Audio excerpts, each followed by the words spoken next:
Hello વિદ્યાર્થી મિત્રો, કેમ છો બધા? મજામાં? હું છું સંગીતા ભંડેરી. અમારી YouTube ચેનલ સ્ટડી માસ્ટરમાં આપ સૌનું સ્વાગત કરું છું. તો આજના લેક્ચરની અંદર આપણે વાત કરવાના છીએ ધોરણ 12 નું ચેપ્ટર નંબર 5 આને લગતી શોર્ટ નોટ. આ ચેપ્ટર આખું આપણે ભણી ચૂક્યા છીએ અને ચેપ્ટર છે એ ખૂબ ઇમ્પોર્ટન્ટ છે અને થોડુંક લેન્ધી પણ છે, કારણ કે ઘણા બધા ઉત્સેચકોના નામ યાદ રાખવા પડે છે, ઘણી બધી માહિતીઓ યાદ રાખવી પડે છે.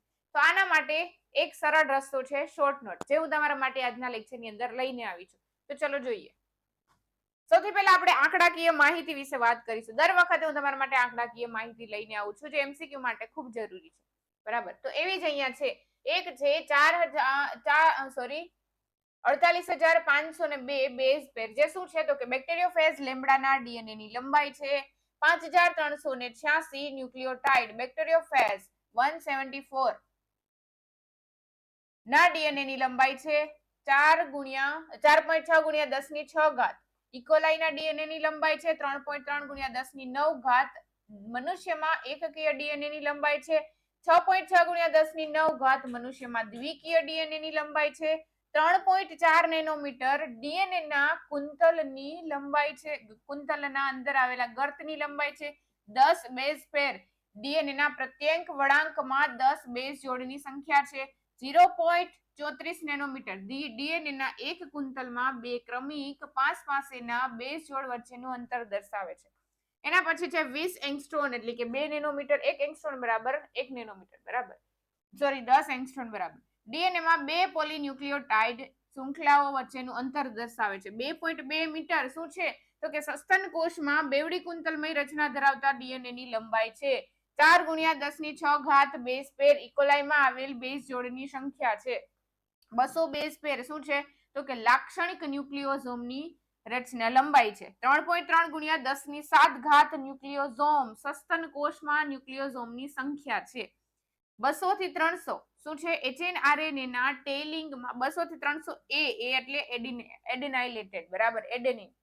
એચએનઆરએનએ ના ટેલિંગમાં એડિનાઇલેટેડ સમૂહની સંખ્યા 64 સંકેતો, જનીન સંકેતોની સંખ્યા 64. 61 સંકેત એમિનો એસિડ માટે સંકેતન કરતા જનીન સંકેતની સંખ્યા છે 3 સંકેત સ્ટોપ કોડન છે બરાબર. 59 સંકેત અવનત જનીન સંકેતની સંખ્યા છે.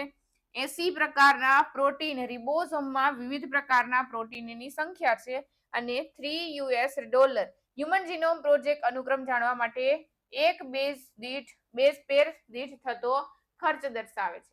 આગળ વાત કરીએ $9 બિલિયન.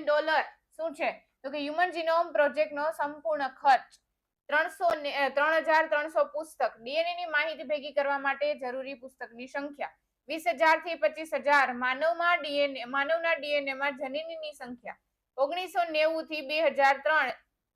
એચજીપી હ્યુમન જીનોમ પ્રોજેક્ટનો કાર્યકાળ 13 વર્ષનો છે. મે 2006 રંગસૂત્ર 1 નો અનુક્રમ પૂર્ણ થયો. 3,164.7 મિલિયન બેઝ જોડ હ્યુમન જીનોમનું કદ છે. 3,000 બેઝ સરેરાશ હ્યુમન જીનોમનું કદ. 3.4 મિલિયન બેઝ ડિસ્ટ્રોફિન જનીનનું કદ સૂચવે છે. 30,000 જનીન એચજીબી મુજબ જનીનની સંખ્યા દર્શાવે છે. 80,000 થી 1,40,000 જનીનો એચજીપી માટે પૂર્વ અંદાજિત જનીનની સંખ્યા છે. 99.9% બધા મનુષ્યમાં એક જ સરખા ન્યુક્લિયોટાઇડ બેઝ ધરાવે છે. 50% શોધાયેલ જનીનની પૈકી 50% ના કાર્ય કેવા છે બેટા તો કે અજાણ છે.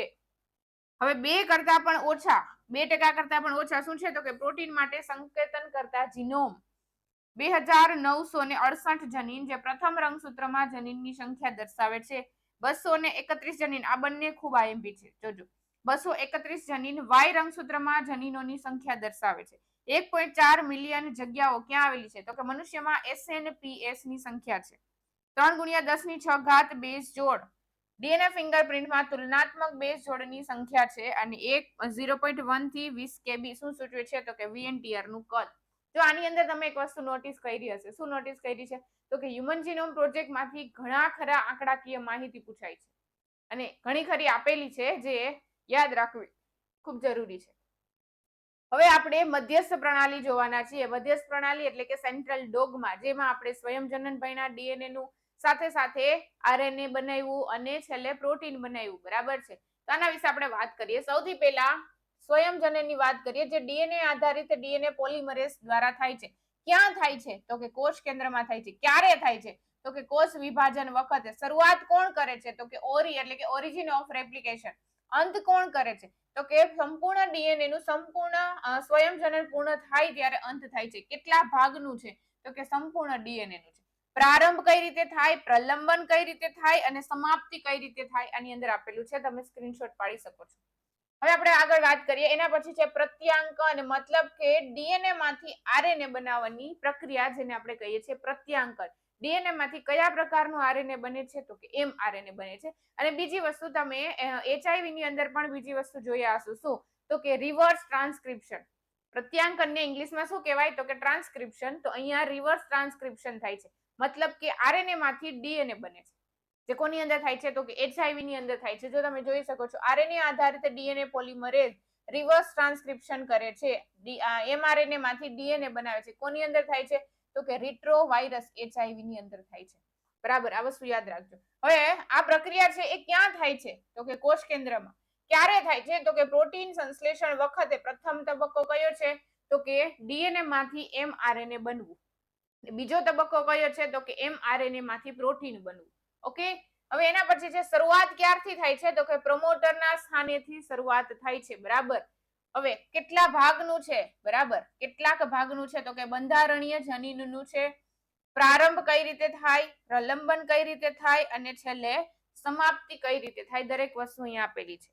હવે એના પછી વાત કરીએ ભાષાંતર. ભાષાંતર મતલબ શું? તો કે એમઆરએનએ ઉપર કંઈક સંકેતો આપેલા છે, જેનું વાંચે છે, જેનું ભાષાંતર કરે છે. કોણ કરે છે? તો અમુક એવા ઉત્સેચકો છે જેના દ્વારા ભાષાંતરની પ્રક્રિયા થશે.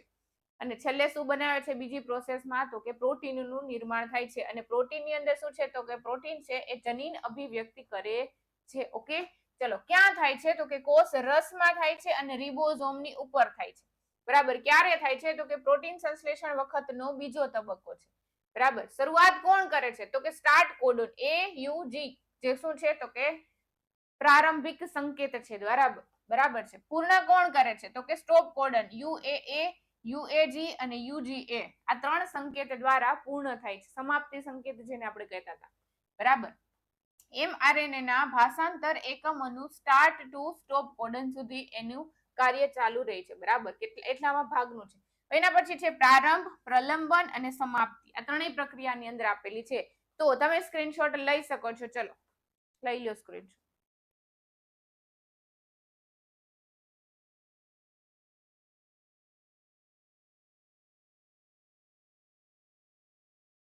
ઓકે, ચલો.